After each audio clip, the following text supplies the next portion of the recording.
Question 6. Should America be involved in the world or isolationist? Our goals. We'll learn about the role the United States played in World War I and how the war ended. We want to understand President Wilson's role in negotiating the Treaty of Versailles and the creation of the League of Nations. We'll explore the debate about isolationism versus internationalism that followed World War I. Our big idea. America joined World War I at the very end, and American troops saw limited fighting. But President Wilson took a key role in the peace negotiations afterward. The Treaty of Versailles that formally concluded the war included his idea for a League of Nations, although the Senate refused to ratify the treaty, and the nation moved towards isolationism in the 1920s. Let's get started with our introduction. As the war drew to a close, Woodrow Wilson set forth his plan for peace. In his mind, fundamental flaws in international relations created an unhealthy climate that led to the World War, and he wanted the United States to lead the way to creating a new world order. Wilson proposed an international organization comprising representatives from all the world's nations that would serve as a forum where disputes could be solved peacefully. Unfortunately for Wilson, leaders in Congress had other ideas about what role America should play in the world. They viewed Wilson's plan as a new form of supranational government that would limit the power of the American government and might drag the United States into foreign conflicts it didn't want. Since the days of George Washington, America had tried to avoid just such entanglements. Wilson decried his opponents as letting a great chance to ensure peace for future generations slip by. If not at the conclusion of the Great War, when would the United States have another chance to lead the world towards such a worthy cause? Did America and the world's children have to live through another, perhaps even more deadly conflict before leaders in Congress would recognize the importance of being a part of the global community of nations? On the other hand, Wilson's critics argued, what was stopping the rest of the world from dragging the United States into another conflict? If America promised to be a part of the great community of nations, it might just be promising to be a part of that great hypothetical conflict before it even began. What do you think? Should America be involved in the world or isolationist? Winning the war. When the United States declared war on Germany in April 1917, both the Allied forces and the Central Powers were close to exhaustion. Great Britain and France had indebted themselves heavily in the procurement of vital American military supplies, and Germany was struggling to maintain its ability to fight because of the crushing blockade. While the 200,000 American troops that arrived in France composed a tiny fraction of the entire Allied effort, the influx of new troops and the promise of many more who would come over the coming years proved decisive. By March 1918, the Germans had won the war on the Eastern Front. The Russian Revolution of the previous year had not only toppled the hated regime of Tsar Nicholas II, but also ushered in a civil war from which the communist revolutionaries under the leadership of Vladimir Lenin emerged victorious.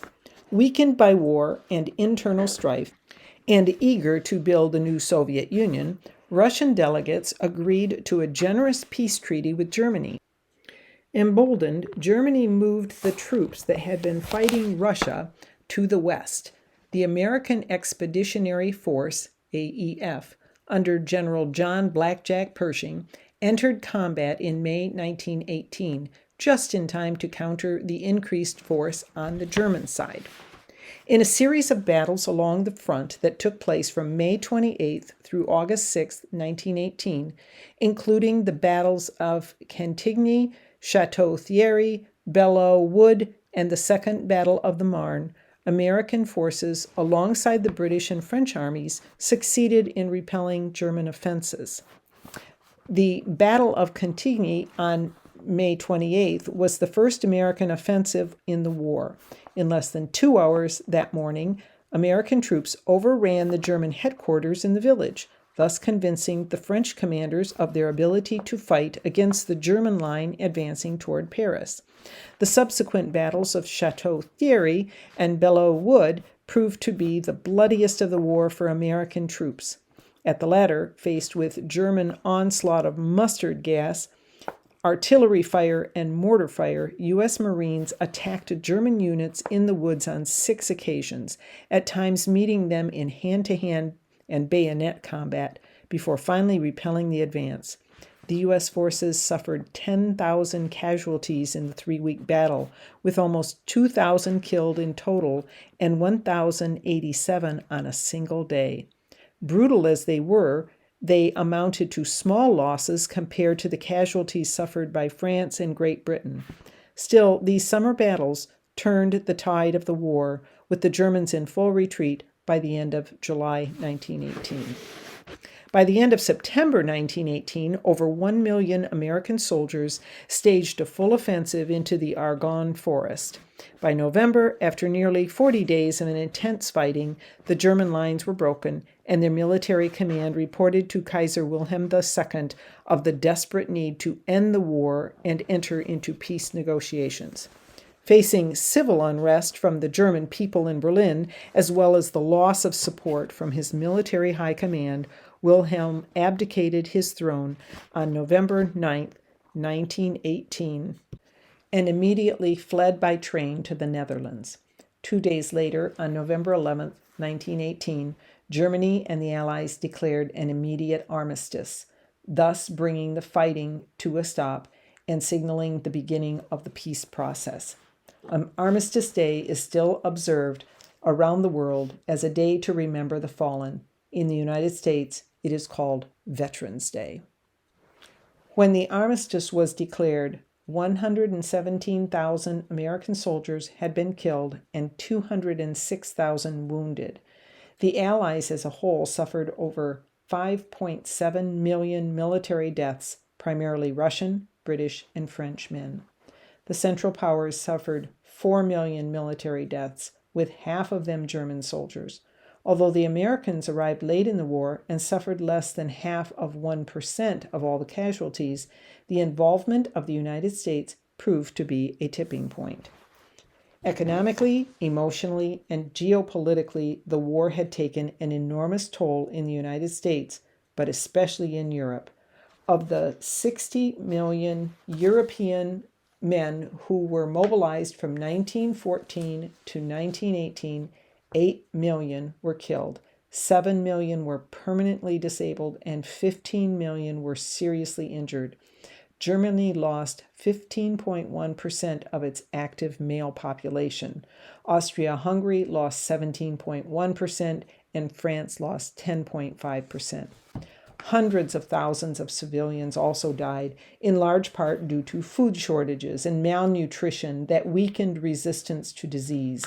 In 1914 alone, louse-borne epidemic typhus killed 200,000 in Serbia.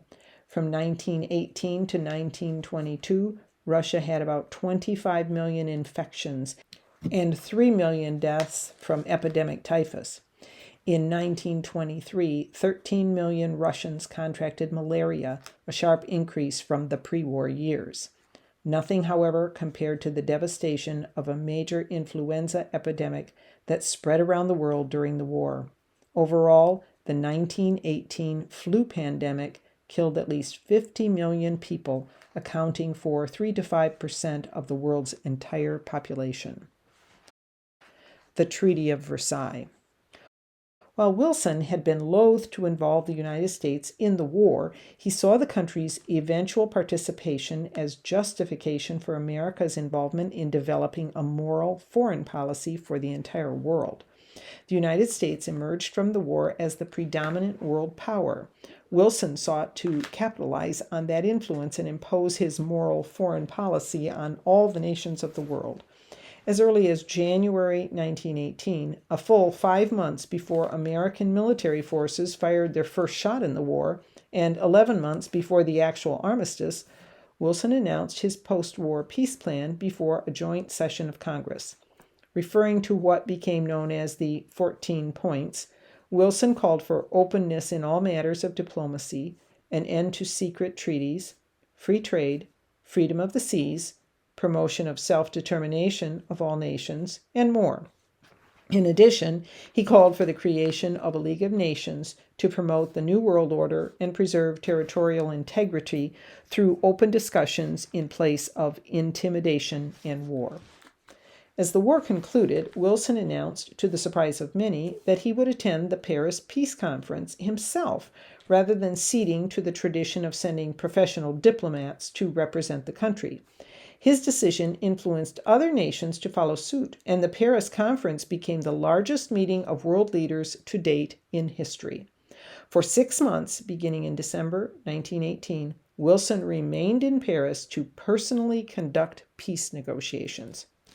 Although the French public greeted Wilson with overwhelming enthusiasm, other delegates at the conference had deep misgivings about the American president's plans for a peace without victory.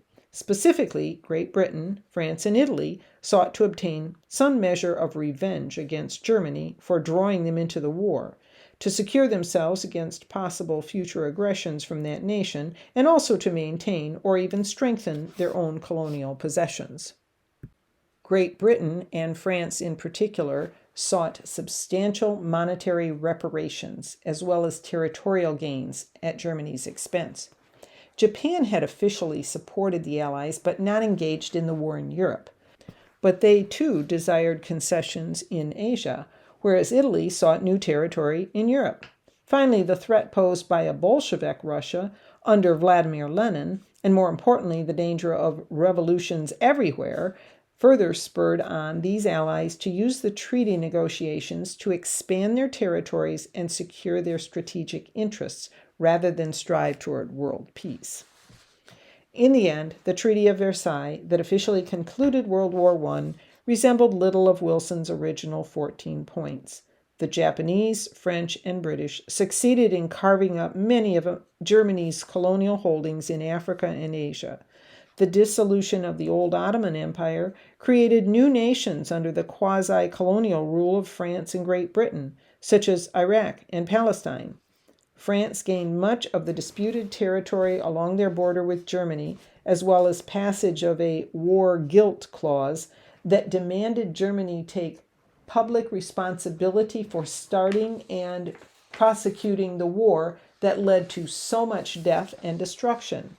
Great Britain led the charge that resulted in Germany agreeing to pay reparations in excess of $33 billion to the Allies. As for Bolshevik Russia, Wilson had agreed to send American troops to their northern region to protect Allied supplies and holdings there, while also participating in an economic blockade designed to undermine Lenin's power. This move would ultimately have the opposite effect of galvanizing popular support for the Bolsheviks. The sole piece of the original 14 points that Wilson successfully fought to keep intact was the creation of a League of Nations. In the covenant of the new League, all member nations in the League agreed to defend any nation that was under attack. This was Article 10 of the Covenant, and Wilson intended for this provision of the Covenant to prevent war, since no nation would be suicidal enough to start a war knowing that the entire rest of the world would come to the defense of the nation under attack. Ironically, this article would prove to be the undoing of Wilson's dream of a new world order. The ratification debate. Although the other nations in Paris agreed to the final terms of the Treaty of Versailles, Wilson's greatest battle lay in the ratification debate that awaited him upon his return. While the Constitution gives presidents the authority to negotiate treaties, but the Senate must ratify any treaty before the United States is bound by its terms. This is an important check on the power of the president. Wilson knew that a yes vote would be difficult to achieve. Central to the debate was Article 10 of the Covenant of the League of Nations. Even before Wilson's return to Washington, Senator Henry Cabot Lodge, chairman of the Senate Foreign Relations Committee that oversaw ratification proceedings, issued a list of reservations he had regarding the treaty. An isolationist in foreign policy issues, Cabot feared that Article 10 would take away Congress's ability to decide when the United States would and would not enter wars. If the United States agreed to join the League of Nations, the country would be obligated to defend any other nation that came under attack, regardless of when or where. For Lodge and other Republicans in the Senate, this was unacceptable. The United States should remain entirely independent of the world and its problems.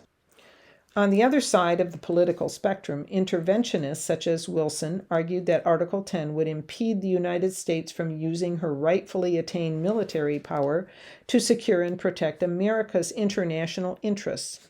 The United States had a moral obligation to the rest of the world to use its power as a deterrent to ensure peace. Without the United States at the table, they feared, the hard-won peace would crumble as petty problems pulled the world back into war.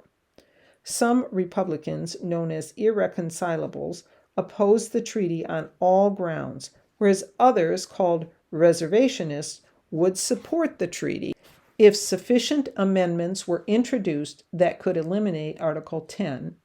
In an effort to turn public support into a weapon against those in opposition, Wilson embarked on a cross-country railway speaking tour. He began traveling in September 1919, and the grueling pace after the stress of the 6 months in Paris proved too much. Wilson fainted following a public event on September 25, 1919, and immediately returned to Washington. There he suffered a debilitating stroke, leaving his second wife, Edith Wilson, in charge as de facto president for a period of about 6 months. Frustrated that his dream of a new world order was slipping away, a frustration that was compounded by the fact that, now an invalid, he was unable to speak his own thoughts coherently, Wilson urged Democrats in the Senate to reject any effort to compromise on the treaty. With all sides unwilling to compromise, Congress voted and rejected the Treaty of Versailles and membership in the League of Nations. As a result, the United States had to conclude its own separate peace treaty with Germany and never joined the League of Nations, which, as Wilson had feared, shattered the international authority and significance of the organization. Although Wilson received the Nobel Peace Prize in October 1919 for his efforts to create a model of world peace, he remained personally embarrassed and angry at his country's refusal to be part of that model. Isolationism at home. Americans were rejecting internationalism in more ways than just refusing to join Wilson's League of Nations. Across the nation, there was a desire to shut off the country from what many people believed were dangerous foreign ideas. For decades, the United States had been enriched by waves of new immigrants who had helped build the cities, bridges, and factories that had propelled the nation into the upper echelons of global power. The children of these new immigrants had fought bravely in World War I. But now, Europe looked like a dangerous place, with radical ideas, and many thought immigrants from Europe would bring these dangerous ideas with them. One such idea was anarchism. Anarchists believed that all government is bad, no matter what form it takes. This was not an entirely new idea in America. In fact, President William McKinley had been assassinated by an anarchist in 1901. However, a new and even more threatening idea had taken root in Europe during the war, which made Americans fearful. Bolsheviks, led by Vladimir Lenin, had successfully led a communist revolution in Russia, giving support to the hope of communists and socialists in America that such a revolution might be possible in the United States as well. The old Industrial Workers of the World, or IWW, or Wobblies of the late 1800s, who had never been much more than a fringe labor movement, suddenly seemed like a threatening subversive force. Taken together, the rise of communists in Russia and the upheaval the war had caused in Europe led many Americans to think that it was time to stop immigration and root out potential problems at home. Evidence of this attitude can be found in 3 events. The first was the trial of Nicola Sacco and Bartolomeo Vanzetti in 1921. Sacco and Vanzetti were Italian immigrants who were accused of being part of a robbery and murder in Braintree, Massachusetts. There was no direct evidence linking them to the crime, but both men were anarchists who favored the destruction of the American market-based capitalistic society through violence and were immigrants as well. At their trial, the district attorney emphasized Sacco and Vanzetti's radical views, and the jury found them guilty on July 14, 1921. Despite the discovery of more evidence of their innocence, recanted testimony, and an ex-convict's confession, both men were executed on August 23, 1927. Even at the time, there were strong critics of the trial, including Albert Einstein, Upton Sinclair, and future Supreme Court Justice Felix Frankfurter. At the trial, he wrote, "By systematic exploitation of the defendants' alien blood, their imperfect knowledge of English, their unpopular social views, and their opposition to the war, the district attorney invoked against them a riot of political passion and patriotic sentiment." In the end, the trial was clearly flawed, and everyday people's desire to protect themselves from outsiders was revealed. The second event that illustrates the isolationist attitude that pervaded are the raids led by President Wilson's Attorney General A. Mitchell Palmer, who was determined that there would never be a communist revolution in the United States. From 1919 to 1920, Palmer conducted a series of raids on individuals he believed were dangerous to American security. With Palmer's sponsorship, the Federal Bureau of Investigation was created under the leadership of J. Edgar Hoover. In January of 1920, federal agents broke into the homes of suspected anarchists without search warrants, jailed labor leaders, and held about 5,000 citizens without respecting their right to legal counsel. Palmer felt that American civil liberties were less important than rooting out potential wrongdoers, especially communists. Eventually, most of the detainees were released, but some were deported. This period has been nicknamed the First Red Scare by historians, using the color associated with communism to indicate the few years at the end of World War I when Americans were willing to ignore civil rights in their effort to protect themselves from perceived threats. Finally, the waves of immigration that had characterized the Gilded Age came to an end. In 1921, Congress introduced a quota system that restricted annual immigration from any given country to 3% of the residents from that same country as counted in the 1910 census. The Immigration Act of 1924 went even further, lowering the level to 2% of the 1980 census. When President Coolidge signed the law, he declared, "America must be kept American." However, what it meant to be American depended a lot on where a person was from, at least in the eyes of lawmakers. Quotas severely restricted immigration from almost everywhere, except the nations of Northern Europe, such as Great Britain and Germany, that had been the source of the country's first mostly white, mostly Protestant Christian immigrants. The share of eligible Southern and Eastern Europeans was reduced to a trickle, and immigration from China and Japan stopped entirely. Jews from Russia and Eastern Europe lost an important escape route, just as Hitler and his anti-Semitic Nazi Party was about to rise to power. Conclusion. Ultimately, Wilson lost his campaign to make the United States a key player in world affairs. Senator Lodge and the isolationists in Congress won the political argument, and America sat on the sidelines during the 1920s and 1930s as conflicts engulfed Europe and Asia. Hitler rose to power in Germany, and Japan invaded China. By the time 1941 rolled around and the United States found itself in World War II, the question of isolationism or involvement had been answered. Politicians on both sides of the argument about the Treaty of Versailles and League of Nations used the ensuing decades as evidence that they had been right all along. For isolationists, being able to stay out of World War II for as long as possible made it possible for the United States to be the deciding factor. Wilson supporters, on the other hand, believed that if the United States had been a part of the League of Nations from the beginning, it might have had a chance to stop Japan and Hitler from starting the war in the first place. Instead, the Americans were hidden away across the ocean while catastrophe was unfolding. What do you think? Should America be involved in the world as Wilson hoped, or isolationist as Senator Lodge and the Republicans wanted? Say a prayer, send the word to beware. We'll be over, we're coming over, and we won't come back till it's over.